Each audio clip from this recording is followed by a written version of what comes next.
Right, good morning guys. I've literally just woken up, gone down to Starbucks, grabbed a coffee, and now we're going to get into this video. So I want to take you through an updated swing of 2020. Now I'm like 4, 5, 6 maybe weeks into this progress since I decided I want to play professional golf and I wanted to make my golf better.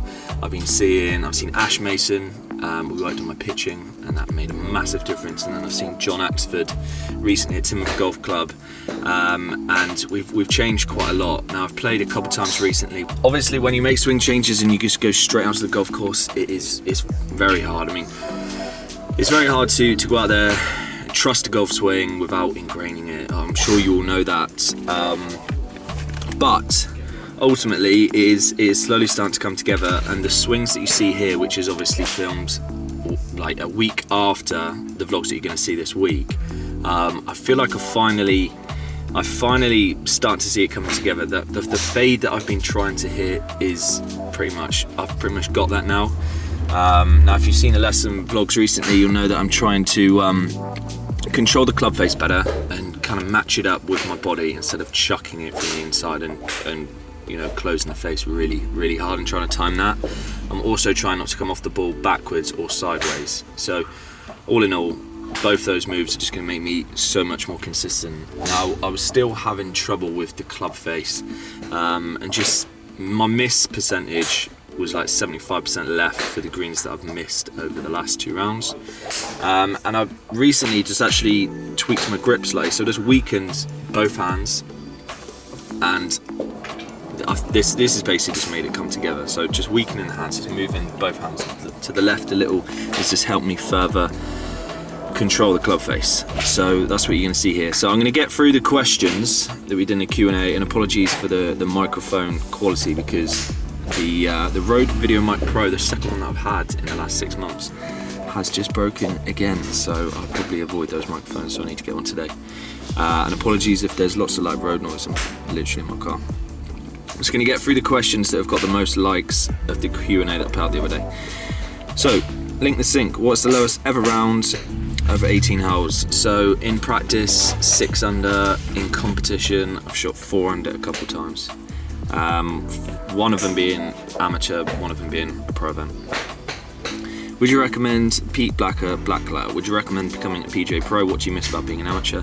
So yeah, I'd recommend becoming a PGA Pro if that's the direction that you want to go in. If you want to get into, being a club pro, being a coach, getting into, golf management, one of those avenues, it is a good degree to have. And clubs still look at that very highly in when they're looking around for people. So yeah, and also if you're playing, it can come in useful because you can play your region, and ultimately the events are very cheap to play in compared to like Euro Pro and TP Tour, etc. Tom Mitchell, any course vlogs with Flower soon? Yeah, so hopefully, he's doing this golf tour thing where he's travelling the length and breadth of the country and trying to put on this event. So I need to play at least once with him for that. I'm always up for playing with him just because I can rip the shit out of him for 18 holes, and it's always quite good comedy value. So I don't know. We're both quite busy, and he's at the moment in like Abu Dhabi or something. So would you consider getting into golf entertainment if the competition side doesn't work out? I guess that's like being like a Sky Sports presenter or something. Possibly, maybe at some point in the future that could be an avenue to go down, but I'm pretty set on playing. Tom Whiteley, what are the best courses you've played? Alright, just off the top of my head, and I've not played like a great number of courses. I've not played in America. I've played a bit in Europe, and obviously I've played a few courses in England. I haven't played, I feel like, any of the probably renowned ones. So of the ones that I've played, the ones that spring to mind, Royal Bled firstly, and there's a Pro-Am there that is this year, so if you want to enter that, get in contact with me. It's quite high entry fees, but it's like for 3 days. So Royal Bled is just unbelievable in Slovenia.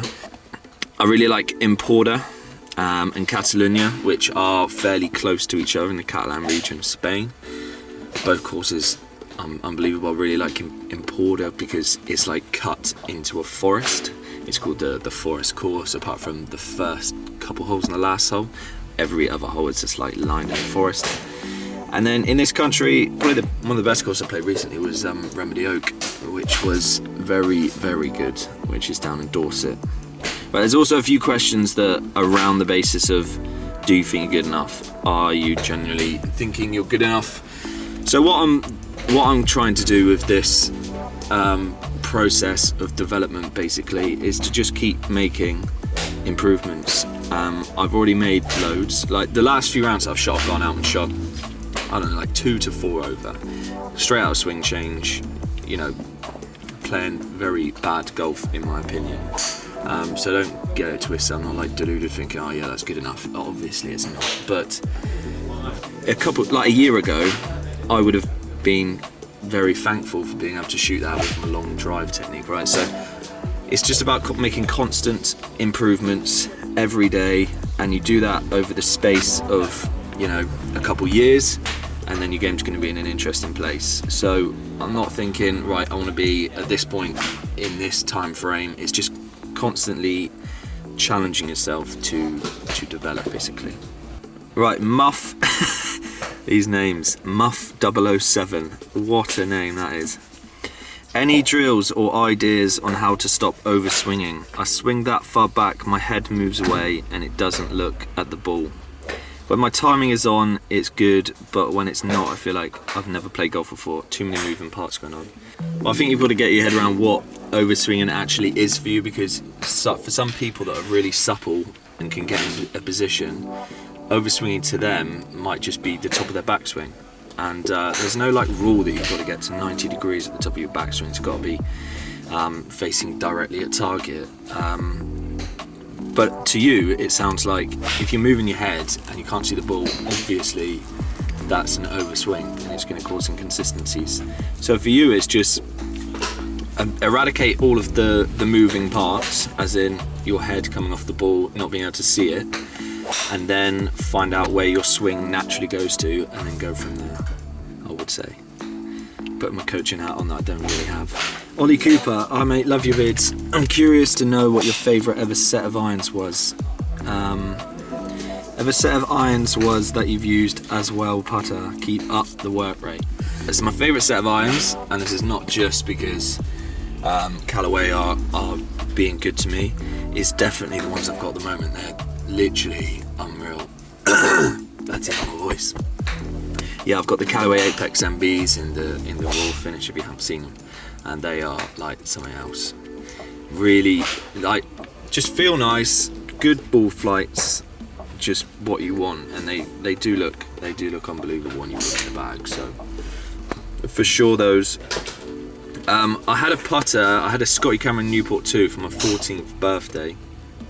Bought at Nevada Bob's, and I used that putter all the way up until I stopped playing golf at like 21, 22. So that is probably my all-time favourite. James P, are Callaway sorting you out for 2020? Well, James P, I'm actually going to Callaway this Friday, and yeah, I'm not going to reveal too much, but there's some interesting content being produced this Friday with Callaway, so I'm looking forward to bringing you that after the Burnham, not even playing at Burnham, after the Western Vlogs. Jeff Lambrecht, probably not the best at pronouncing names. Maybe I couldn't get a job on TV because I would probably be quite offensive to the foreign guests. Bro, awesome vids. Where do you see yourself in 1 to 2 years time golf-wise? And do you have a backup plan in mind if golfing pro life doesn't suit you? Like I said, there's no point in really trying to make a backup plan as such. Just go for your plan A. But what I would say is the YouTube channel and all the things that come about from that is pretty much a safety net. Like, I'm not gonna lie, it's the channel's growing. It can only be good moving forward. Would you like to have a course log with Dan Hendrickson now he's parted ways with Crossfield? Barry Down. Yes, absolutely. I've already spoke to James Urquhart, one of the young assistants down at Torquay, and I know Dan like briefly from back in the day playing West Region and that, and yeah, absolutely, Dan's a really nice guy, and I'm really happy for him that he's doing his own thing in the YouTube game, right? and I think he's going to do really well. I saw the first upload that he put up last night, and I could see the engagement and views was amazing straight out the bat. So yes, I definitely will be doing a course vlog with Dan, and that'll be fairly soon, I think, as soon as I get back from Spain. So that is it. Hope you've enjoyed this. Hope you can see the difference in my swing. Comment down below. In fact, now this is a question I'm quite interested in, because I quite like looking back through golf history and stuff, and I've watched like loads and loads of DVDs. Who is your favourite all-time golfer and why? I feel like that's an interesting question, because a lot of the young guys are going to say Tiger Woods, and then the older guys are going to be like, I don't know, like Bobby Jones, Ben Hogan, Sam Snead, someone along those lines. So who's your favourite golfer and why? I'm sure there's going to be a lot of Sevies in there as well.